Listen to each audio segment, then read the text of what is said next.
สบายดีเพื่อนๆจากอาลีฟาร์มเนาะมื้อนี้อาลีฟาร์มกลับมาส่งตู้อนุบาลอีกหน่วยหนึงเจ้าเนาะทั้งอ้ายเพิ่นเอาน้องเป็นหน่วยที่2เจ้าเนาะเมื่อก่อนเพิ่นก็เอาตู้อนุบาลนั่นน่ะกับตู้อันนั้นฟักไข่รุ่น528หน่วยเจ้าเนาะอันนี้เป็นตู้มาใหม่เจ้าเนาะส่งมาให้เพิ่นเจ้าเนาะ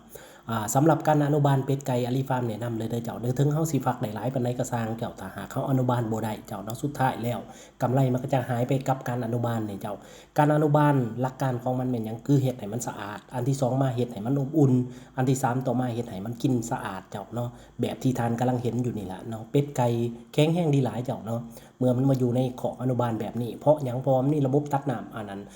ตัดอันนั้นอุณหภูมิอัตโนมัติเจ้าเนาะนอกจากนั้นก็จะมี